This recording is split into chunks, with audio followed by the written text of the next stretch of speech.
Example 3.38. The denominator of a fraction is 3 more than its numerator. If 2 is added to the numerator and 9 is added to the denominator, the fraction becomes 5 by 6. Find the original fraction. அதாவது நியூமரேட்டருக்கும் டினாமினேட்டருக்கும் condition கொடுத்துருக்கு. ஆனால் அந்த fraction என்னன்னு கொடுக்கல, அதை கண்டுபிடிக்க சொல்லியிருக்கு. அப்போ கண்டுபிடிக்கிற ஃப்ராக்ஷனை எக்ஸ் பை ஒய்ன்னு எடுத்துக்கிறோம். நியூமரேட்டரில் எக்ஸு, டினாமினேட்டரில் ஒய்யு. என்ன கொடுத்துருக்காங்க? அந்த ஃப்ராக்ஷனை நம்ம எக்ஸ் பை ஒய்ன்னு எடுத்திருக்கோம். இதில் டினாமினேட்டர்னு கொடுத்துருக்காங்க. டினாமினேட்டர் என்னது? ஒய். நியூமரேட்டர் வந்து எக்ஸு, டினாமினேட்டர் ஒய். அப்போ இந்த டினாமினேட்டர் ஒய்யா, நியூமரேட்டர் என்னது? எக்ஸு. அப்போ இந்த டினாமினேட்டர் வேல்யூ எப்படி இருக்குது? நியூமரேட்டர் கூட 3 மோராக இருக்குது. 3 மோர்னா +3. அப்போ நியூமரேட்டர் வேல்யூ கூட, நியூமரேட்டர் எக்ஸா, எக்ஸ் கூட +3னா ஒய் வேல்யூ கிடைக்கும். Denominator is 3 more than its numerator. Denominator ஒய்யே, அது கூட 3 more than its நியூமரேட்டராக இருக்கான். டினாமினேட்டர் வேல்யூ நியூமரேட்டரோட 3 கிரேட்டராக இருக்கான். 3 மோர் இருக்குது. அப்போ ஒய்யை எப்படி எழுதணும்? Y equal to X plus 3.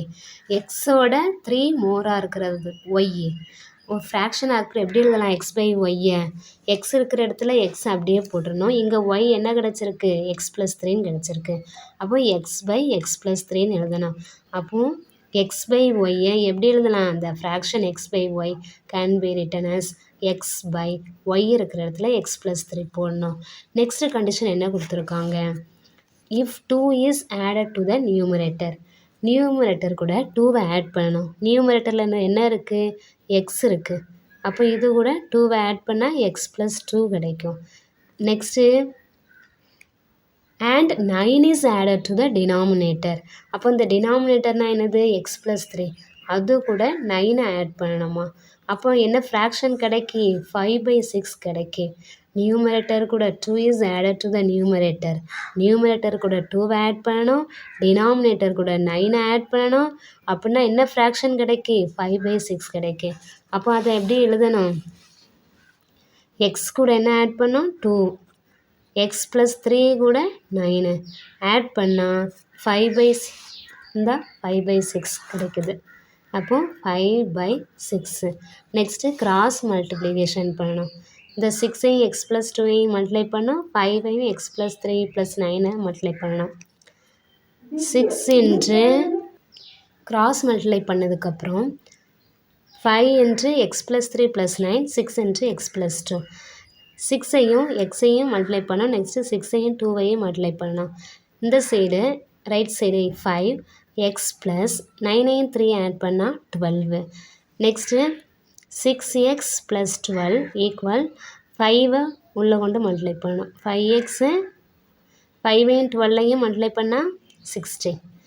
Next X வேரியபிளை left side கொண்டு வந்துடணும். 6x மைனஸ் 5xஆக மாறும். ப்ளஸ் 5x லெஃப்ட் சைடில் வரும்போது minus 5x. Right side constant term 60 plus 12 right சைடில் வரும்போது மைனஸ் 12. 6லேருந்து 5 சப் பண்ணால் 1, அப்போது அது எக்ஸு. 60லேருந்து 12 சப் பண்ணால் 48. அப்போ எக்ஸ் கிடச்சிருச்சா? எக்ஸ் என்னது? அந்த ஃப்ராக்ஷனோட numerator value. Next denominator value கண்டுபிடிக்கணும்.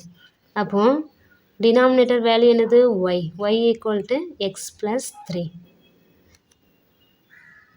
எக்ஸ் என்னது? 48. 48 ப்ளஸ் 3 51. அப்போ ஒய் என்ன கிடைக்கு? 51. X 48, y 51. அப்போ அந்த ஃப்ராக்ஷன் என்னது? Hence the original fraction is 48 by 51. இதுதான் ஆன்சர்.